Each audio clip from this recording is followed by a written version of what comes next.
오늘 함께 나눌 하나님 말씀은 요한복음 2장입니다. 요한복음 2장 1절에서 11절까지 말씀입니다. 2장. 사흘 되던 날에 갈릴리 가나의 혼인이 있어 예수의 어머니도 거기 계시고 예수와 그 제자들도 혼인의 청함을 받았더니 포도주가 모자란지라. 예수의 어머니가 예수에게 이르되 저희에게 포도주가 없다 하니 예수께서 가라사대 여자여 나와 무슨 상관이 있나이까 내 때가 아직 이르지 못하였나이다. 그 어머니가 하인들에게 이르되 너희에게 무슨 말씀을 하시든지 그대로 하라 하니라. 거기 유대인의 결례를 따라 두세 동들은 돌 항아리 6이 놓였는지라. 예수께서 저희에게 이르시되 항아리에 물을 채우라 하신즉 아구까지 채우니 이제는 떠서 연회장에게 갖다 주라 하심에 갖다 주었더니 연회장은 물로 된 포도주를 맛보고 어디서 났는지 알지 못하되 물 떠온 하인들은 알더라. 연회장이 신랑을 불러 말하되 사람마다 먼저 좋은 포도주를 내고 취한 후에 낮은 것을 내거늘 그대는 지금까지 좋은 포도주를 두었도다 하니라. 예수께서 이 처음 표적을 갈릴리 가나에서 행하여 그 영광을 나타내심에 제자들이 그를 믿으니라. 아멘. 오늘은 왜 마태복음을 안 하고 요한복음을 할까? 좀 궁금해하시는 분들이 계실 것 같아요. 오늘이 제가 여러분들에게 말씀을 전한 지 꼭 10년째 되는 주일입니다. 제가 가만히 생각해 보니까 10년 전 오늘 제가 여러분들에게 첫 번째로 전한 말씀이 바로 이 예수님께서 그 물로 포도주를 만드는 이 사건이었어요. 그때를 제가 다시 한번 돌아보면서 이 말씀을 다시 한번 나누고 싶다 그런 마음에서 오늘은 마태복음을 잠깐 쉬고 요한복음을 함께 나누도록 하십시다. 혹시 10년 전에 제 설교를 기억하고 계시는 분이 뭐 없겠죠? 그런데 혹시 있다면 그때 설교하고 지금의 설교하고 이런 부분이 좀 달라졌구나. 혹시 비교할 수 있다면 하셔도 좋습니다. 설교가 좀 발전돼야 되지 않겠어요? 또 이제 처음 들으시는 분들이 많이 있을 텐데 이 설교는 제가 개인적으로 제일 즐겨하는 설교입니다. 저는 우리 신앙생활은 마치 포도주와 같다고 생각하기 때문입니다. 여러분 포도주 마시면 어떻게 됩니까? 많이들 마셔보셨군요. 네. 포도주 마시면 취하고 흥이 나고 신이 납니다. 신앙은 취하는 것이죠. 세술에 취하고 성령에 취하는 것입니다. 그래서 신나고 흥나는 것이죠. 저는 이 포도주의 사건만 보면 예수님께서 우리에게 가르치시는 이 신앙이라는 게 무엇인가 이걸 다시 한번 생각하게 됩니다. 오늘 예수님의 이 말씀에서 우리 모두가 예수님이 부어주시는 이 신선한 포도주로 마음껏 취하고 흥나는 그런 신앙의 회복들이 있으시기를 바랍니다. 1절 말씀 보십시다. 사흘 되던 날, 요한사도는 이 사건을 시작하면서 사흘 되던 날 이런 날짜를 기록하여 시작합니다. 자, 예수님의 생애에서 사흘 되던 날 하면은 뭐 우리 생각나는 거 있죠? 부활이죠. 예수님 십자가에 돌아가시고 장사한 지 사흘 되던 날 새벽에 부활하셨습니다. 요한복음은 예수님이 부활 승천하시고 약 한 60년 후에 기록된 성경이죠. 따라서 이 성경에 있는 모든 독자들은 예수님의 부활의 사건을 대개 들어서 알고 있는 사람들입니다. 따라서 그런 사람들이 이 성경을 읽을 때 사흘 되던 날 하면은 우리가 생각하는 것 같이 부활, 예수님의 부활의 사건이구나 이걸 연상하게 됩니다. 그래서 그런 걸 뭐라 그러냐면 예표라 그래요. 예수님의 부활에 대한 예표, 그것이 바로 이 물이 포도주로 변하는 사건입니다. 이 사건뿐만 아니라 예수님께서 요한복음에서 7개의 표적을 행하시는데 그 7번째 표적이 뭐냐면은 죽은 나사로를 살리는 사건입니다. 역시 부활이죠. 따라서 첫 번째 표적과 마지막 표적이 부활을 암시한다는 것은 그 7개 표적 모두가 뭘 의미하는 거랄까요? 부활이죠. 제가 몇 번 말씀드렸죠? 봉투식 문학적 기법이라고 합니다. 처음과 마지막이 부활에 대한 예표를 쓰심으로써 사실 이 요한복음에 나오는 모든 표적의 메시지는 부활입니다. 그런데 이 부활이 어디에서 나타나고 있는가 한번 봅시다. 자, 1절에 보시면 어디에서 지금 이 사건이 일어났습니까? 혼인집이죠. 혼인집. 부활은 잔치입니다.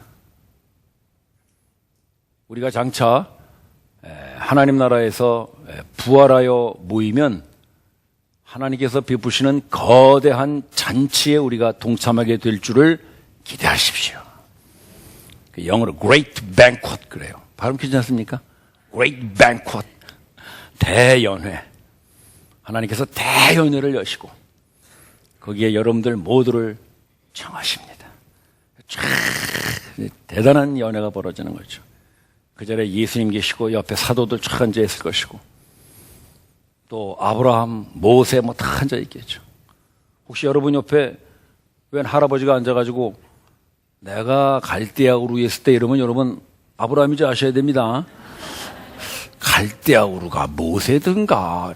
혹시 모세 할아버지세요? 그러면 자네 어느 교회 다녔나? 그럴 때는 저 서산교회 다녔어요. 남산교회 다녔다는 그 목사 누구야? 이렇게 하면 좀 창피하니까 또 누군가 여러분에게 내가 그 홍해 건널 때 말이야 모세인가 보다 이래야지. 여호수아세요? 여호수아도 뭐 어디 건너긴 건넜는데 여러분 이렇게 헷갈리시면 안 되고 여러분 다 만날 겁니다. 나는 바울 선생을 꼭 만나보고 싶어. 바울 선생. 제가 요즘 수요일 날마다 로마서 강의하는데 이거 제가 제대로 하는 건가요? 한번 여쭤봐야지. 네 멋대로 하더구나. 네. 예수님 만나시고 또 우리가 신앙의 많은 선배들 또 우리보다 먼저 간 어머니 아버지 나는 또 우리 교회에서 먼저 신앙생활하다 가신 분들이 있잖아요. 우리 형제님들 자매님들 벌써 몇 분 되시죠? 만나고 싶어요. 나 꼭 잊지 못할 분 한 분 계세요. 제가 옛날에 직장생활할 때 저 같이 근무하던 조장인데 꼭 죽기 일주일 전에 예수님 영접했어요. 몸이 아파가지고 있는데 제가 갔거든요. 근데 울더라고요. 이 사람이 예수도 안 믿는 사람인데 죽음에 대한 두려움이죠. 그래서 제가 성경책을 내놓으면서 예수를 믿으시오. 그러면 지금이라도 당신은 천국에 갑니다. 울면서 예수를 영접하겠다 그래요. 같이 영접기도 하고 일주일 내내 이분이 성경책만 보다가 일주일 만에 돌아가셨어요. 참 나하고 가까이 지내던 제 직원인데 난 다른 사람보다 꼭 그 사람 만날 거라고 믿습니다. 근데 나한테 그럴 거야. 정말 고맙다고 그때. 나한테 예수님 전해줘서 고맙다고. 형제자매 여러분, 우리 모두 만날 것입니다. 그때 우리 다시 만납시다. 이것으로 끝냈으면 좋겠는데. 그때까지도 우리가 살아야 되니까. 그때까지 우리가 또 말씀을 나누면서 살아야죠. 우리가 이 세상 살아가는 우리의 신앙생활은 사실은 그 부활의 잔치를 준비하는 준비기간이나 마찬가지예요. 그러니까 우리 신앙생활은요, 잔치입니다, 잔치. 그 부활의 잔치를 연상하면서 그 부활의 잔치를 연습하는 거죠. 우리가 예배가 뭡니까? 페스티벌이죠. 축제. 천주교에서는 미사라 그러죠. 미사가 제사라는 말이거든요. 우리는 축제입니다. 여러분들의 신앙생활은요, 잔치예요. 기쁨과 즐거움과 유쾌함이 있는 잔치. 그게 우리의 신앙생활입니다. 우리 옆에 분하고 한번 그렇게 인사합시다. 신앙은 잔치입니다. 네, 여러분 우리가 오늘 예배 왔다는 건 그 잔치를 더 즐기는 거예요. 혼자 즐기던 잔치를 다 같이 모여서 즐기는 거예요. 그러니까 어떻게 해야 되겠어요? 잔치집 와서 웃어야죠. 기쁘게. 여러분 한번 슬쩍 옆에 보시기 바랍니다. 잔치집 왔는데도 그냥 인상 속에 있는 분 계시면 이 사람 아직 잔치집에 안 온 모양이구나. 교회는 잔치고요. 우리의 신앙생활은 잔치입니다. 파티죠. 여러분 이 세상에서 여러분들이 그런 부활의 잔치를 자꾸 연습하면서 살아가는 것이 우리의 신앙입니다. 근데 그 잔치를 흥겹게 하기 위해서 꼭 있어야 될 것이 있어요. 포도주입니다. 포도주는 흥겹게 하죠. 근데 이 포도주가 만약에 잔치집에서 떨어졌다. 그럼 어떻게 될까요? 자, 포도주 떨어진 잔치집에 뭐가 남나요? 우리 6절을 한번 볼까요? 6절.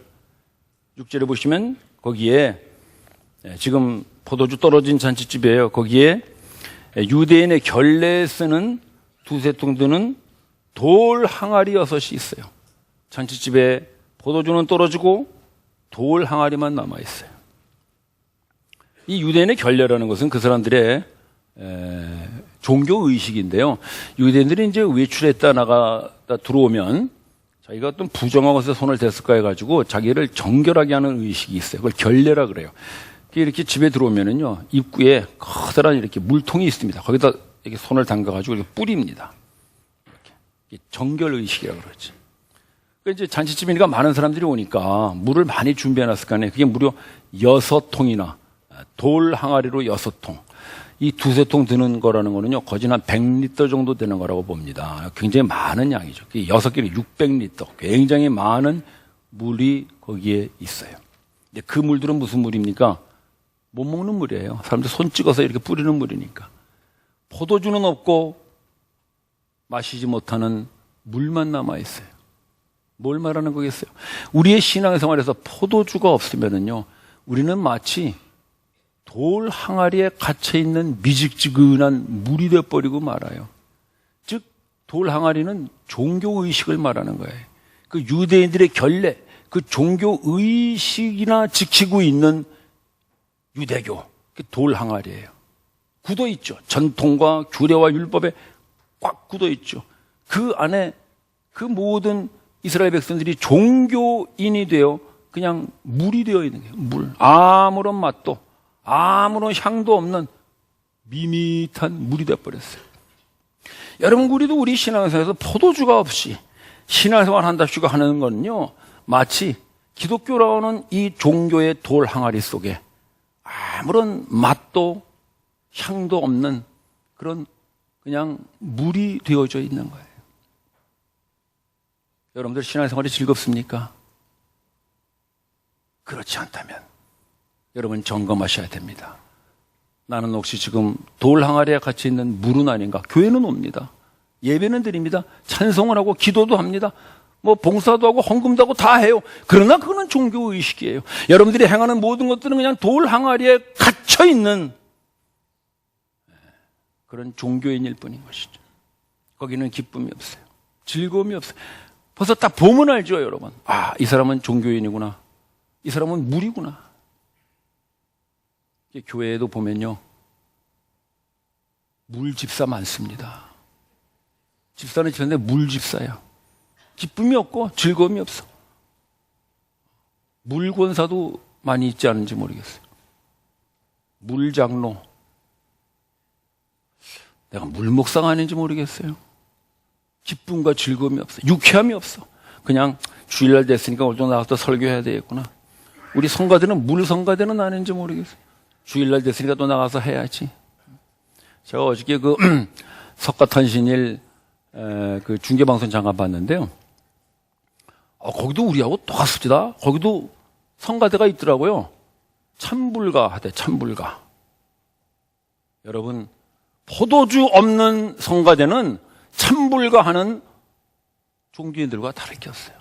우리는 그냥 하나님을 찬양한다고 하지만은 거기에 포도주가 없으면 노래는 있어요. 음악은 있어요. 그러나 그것은 종교의 의식일 뿐이에요. 기도, 성경, 봉사, 우리의 모든 신앙생활에 포도주가 없이 물만 있으면 그거는 포도주 떨어진 잔치집이죠. 아무런 흥이 없어요. 여러분, 교회 오면 흥이 나시나요? 흥이 안 난다면 우리는 물교회지. 우리는 돌 항아리같이 딱딱하게 굳어져 있는 예배당이라고 하는 건물 속에 갇혀 있는 기독교라고 하는 종교 속에 갇혀 있는 종교 집단일 뿐이지 우리는 결코 예수님이 말씀하시는 부활의 그리스도인들이 아니에요. 포도주가 있어야 돼요. 신앙에는 포도주가 있어요. 예수님께서 이 땅에 오셔서 하신 일이 뭐냐? 그 종교에 갇혀 있는 물 같은 사람들을 드디어는 맛이 있고 향이 있고 취기를 드러내는 포도주로 바꾸는 일을 하세요. 그게 부활이라는 거예요. 그게 부활. 어떻게 하세요? 우리 7절 한번 봅시다. 7절.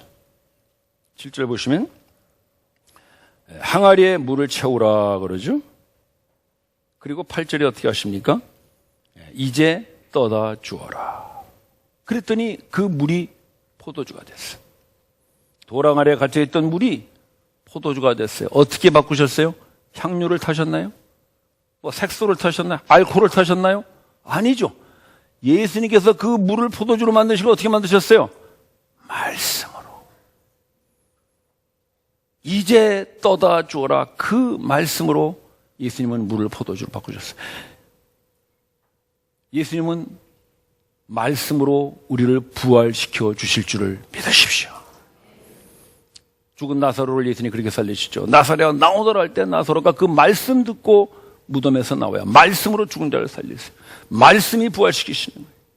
내가 너에게 이르는 말이 영이요 생명이라 예수님 말씀이십니다. 내 말을 듣고 나 보내신 자를 믿는 자는 영생을 얻고 심판에 이르지 아니하니 사망에서 생명으로 옮겼느니라. 예수님 말씀을 듣고 예수님 말씀을 듣는 자는 물에서 포도주로 바뀌어야 될 줄로 믿습니다. 다른 게 없습니다, 여러분. 제가 지난 10년 동안 여러분들에게 전한 것은 말씀이에요. 나는 여러분들에게 다른 걸 전할 것도 없고 전하지도 않았어요. 왜? 내가 여러분들에게 해줄 수 있는 것은 오로잖아요. 내가 여러분들에게 하나님의 말씀을 전할 때 그 말씀이 여러분들의 영혼을 터치하여 여러분들의 물 같은 인생이 포도주와 같은 인생으로 바뀌어야 되기를 바라기 때문입니다. 그거밖에는 없죠. 목사가 그거밖에는 할 일이 없어요. 말씀을 전하는 거예요. 말씀을 들은 사람은 살아납니다. 예수님의 말씀을 받아들이고 그 말씀의 영혼의 터치를 받은 사람은 살아납니다. 물이 포도주가 되듯이 바뀝니다.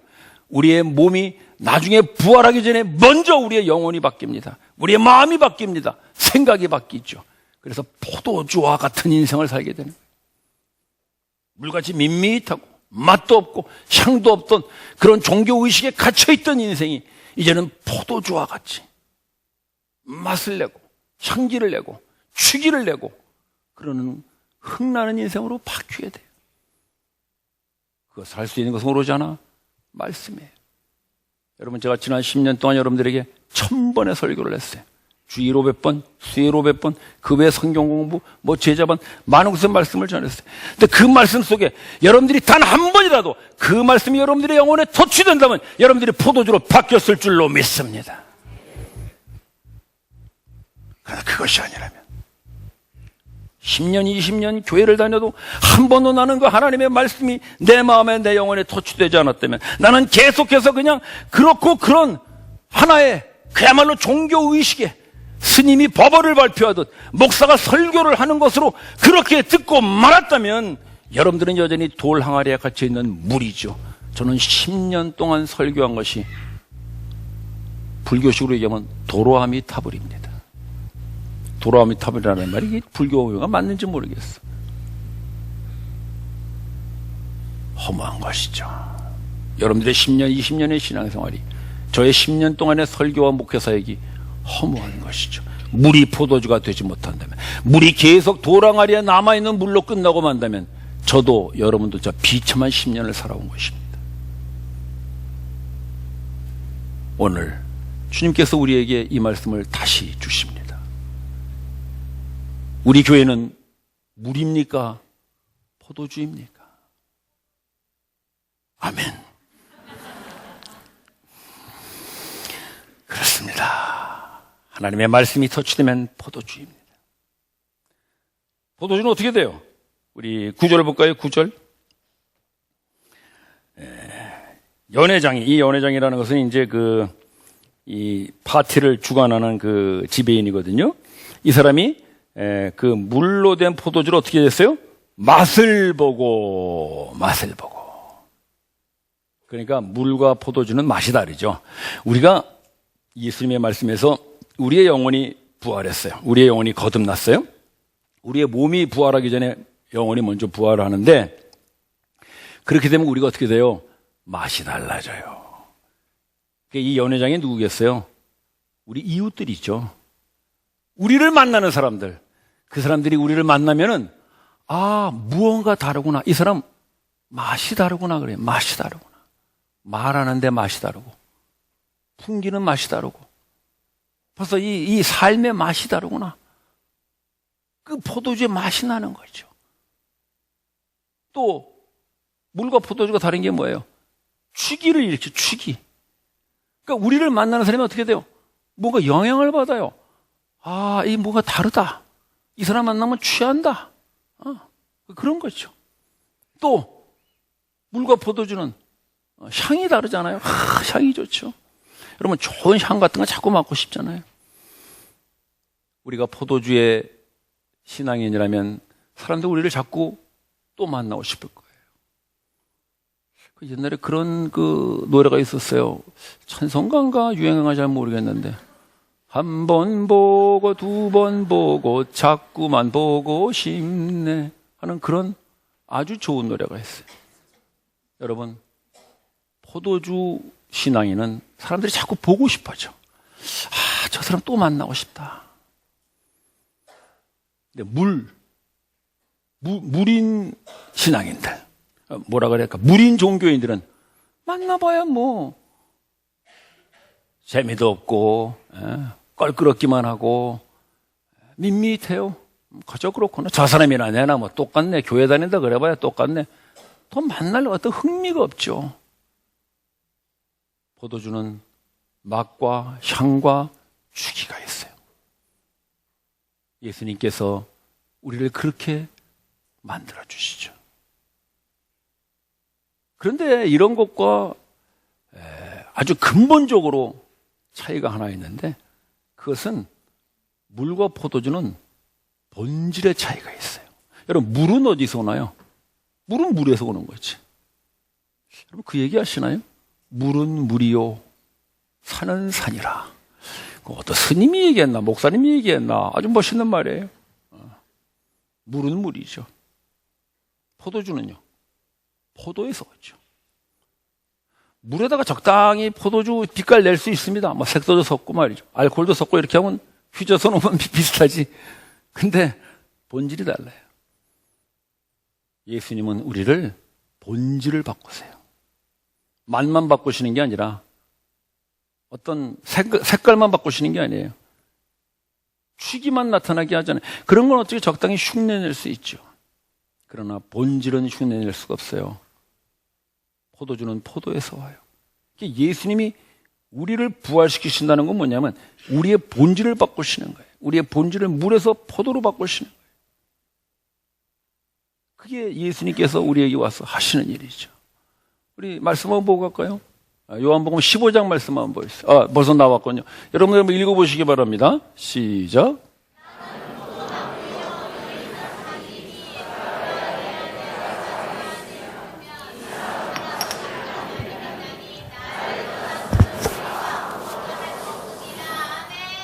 예수님 말씀이십니다. 나는 포도나무여 너희는 가지라. 본질을 바꾸신다는 것은 예수님께서 포도나무 대신 자기에게 우리를 이렇게 붙이시는 거예요. 우리가 가지가 돼요. 여러분, 우리가 예수님의 그 포도나무 대심에 붙으면 우리는 자연히 포도를 맺게 될 줄로 믿습니다. 흉내낼 수가 없어요. 포도의 색깔이나 포도의 뭐 향기나 이런 거는 흉내낼 수 있을지 모르지만은 그 포도의 본질을 바꿀 수가 없죠. 그것은 오로지 하나예요. 포도나무 대신 예수님에게 붙는 거예요. 예수님에게 붙는 걸 뭐라고 그래요? 그걸 믿음이라 그래요. 믿음. 믿음이라는 말은 나를 예수님 안으로 집어넣습니다. 이런 뜻이. 나를 예수님에게 붙여넣습니다. 나의 인생을, 나의 영혼을, 나의 마음을, 나의 모든 것을, 내 자신을 예수님에게 붙여넣습니다. 그게 믿음이에요. 예수를 믿습니다라는 말은 뭡니까? 예수에게 붙어서 하나가 됐습니다. 연합이 됐습니다. 그런 말이에요. 그렇게 되면 예수님이 포도나무니까 우리는 그 가지 힘으로 자연히 열매가 맺혀지게 될 줄로 믿습니다. 따라서 우리의 신앙생활이라는 것은 흉내내거나 연습하거나 뭘 배워서 되는 것이 아니라 우리 속에 있는 그 예수의 생명이 자연스럽게 나타나는 결과, 열매, 그게 포도예요. 그 포도가 포도주를 드러내는 것이죠. 우리의 신앙생활이에요. 따라서 예수님께서 이 땅에 오셔서 우리에게 해주시는 일은 뭐냐? 본질을 바꾸세요. 예수를 믿어 그 포도나무 대신 예수에게 붙여져서 이제는 우리가 가지 되어 그 포도를 열매로 맺게 하시는 것, 그것이 바로 예수님이 우리에게 해주시는 거듭남 영혼의 부활인 줄을 믿으십시오. 나는 우리 교회가 그런 교회가 되기를 소원합니다. 우리 모든 성도들이 그렇게 거듭나서 참으로 본질이 변한 포도주의 인생들을 살아가기를 원합니다. 그러면 이 세상 살면서 우리는 신나고 기쁘고 흥겨운 그런 포도주의 신앙을 살아갈 수가 있어요. 그리고 나중에 드디어 제일 마지막에 우리는 그렇게 바라고 바라는 우리의 몸이 부활하는 완전한 포도주가 됩니다. 우리 마지막 10절 말씀 보십시다. 10절에 보시면 그 연회장이 그러죠. 신랑에게 사람들이 처음에는 좋은 포도주를 내놓고 취하고 나면은 질 낮은 포도주를 내놓는다. 당연하죠. 사람이 취하고 나면 뭐 아무거나 마셔도 되니까 질 낮은 포도주라도 내놓는데 그대는 지금까지 좋은 포도주를 두었구나. 이 좋은 포도주라는 것은 처음에 나온 좋은 포도주보다 더 좋은 포도주를 말하는 거예요. 영어 성경에 보면 첫 번째 좋은 포도주는 그냥 초이스 와인 이렇게 되어 있어요. 우리 초이스 커피 그런 말 쓰죠? 좋은 커피라 이거죠. 두 번째 포도주는 취프 와인이에요. 싸구려. 세 번째 이 예수님께서 물로 만드신 포도주는 베스트 와인이에요. 최상급 포도주. 이 사람들이 처음에 가졌던 그 포도주보다 비교도 안 되는 최상급의 포도주. 뭘 말하는 거였어요? 그 몸의 부활을 말하는 거예요. 여러분, 우리가 받을 그 최상급의 포도주고 마지막 몸의 부활은 가장 나중에 와요. 가장 마지막에. 따라서 우리는 지금 아직 최상급 포도주를 받지는 못했지만 그 최상급 포도주의 맛을 내고 사는 것이죠. 그런 거를 맛배기라 그래요. 우리의 신앙생활은 그 최상급 포도주의 맛을 내면서 사는 거예요. 완성되지는 않았지만 우리는 그 맛을 내는 것이죠. 그래서 우리의 영혼이 부활한 것 같이 우리의 몸도 그 최상급 포도주의 맛을 내서 치유가 일어나고 회복이 일어나고 고침이 일어날 줄로 믿습니다. 그러나 아직 완성되지는 않았죠. 왜? 가장 좋은 포도주. 지금까지 두었고 나는 그 마지막 최상급 포도주는 가장 마지막에 옵니다. 우리 속에 착한 일을 시작하시니가 마지막 날까지 이루실 줄을 확신하노라. 빌립보서 1장 말씀입니다. 따라서 오늘 여러분들이 물이 포도주 되어 그 포도주의 맛과 포도주의 향과 포도주의 추기를 내면서 흥겹게 살아가고 있다면 여러분들의 마지막은 기필코 그 몸이 부활하는 완전한 최상급 포도주가 될 날이 올 줄을 믿으십시오. 오늘 비록 여러분들이 이 세상에서 그렇게 완전히 이루어지지 않은 부활의 몸을 가지고 살기 때문에 고통도 있을 수도 있고 아픔도 있을 수 있지만 그 속에 여러분들의 부활된 영혼이 여전히 포도주의 향과 포도주의 맛과 포도주의 신선한 취기를 드러내며 살게 될 줄을 믿습니다. 따라서 우리는 드디어 예수님께서 예비하신 그 마지막 최상품 포도주가 되고 말 것입니다. 그 몸의 부활이 지금 다가오고 있습니다. 형제자매 여러분, 그 소망으로 오늘을 넉넉히 이겨서 이 세상에 누구를 만나도 참 당신은 우리와 다른 포도주 같은 사람이고려 하는 그런 신선한 맛과 향을 풍기는 포도주 같은 신앙인들이 되시기를 축원합니다. 기도드립시다. 형제자매 여러분, 여러분은 물입니까? 포도주입니까? 포도주로 사십시오. 아직도 나는 포도주가 아닌 것 같고 나는 아직도 내 신앙이 물과 같이 돌 항아리에 갇혀 있다면 이 시간 그 돌 항아리를 깨뜨리는 여러분들의 소원과 여러분들의 회개가 있기를 바랍니다. 주님의 말씀을 받아들이십시오. 주님의 말씀을 여러분들을 물로 포도주로 바꾸실 것입니다. 주님, 내가 포도주가 되었습니다. 내가 이제 포도주같이 맛을 내고 취기를 내고 향을 내서 드디어는 최상급 포도주로 되어지는 그날까지 흥겹고 유쾌하고 다른 사람들에게 그 맛을 전하는 포도주로 살아가게 하여 주시옵소서. 합심하여 기도합시다.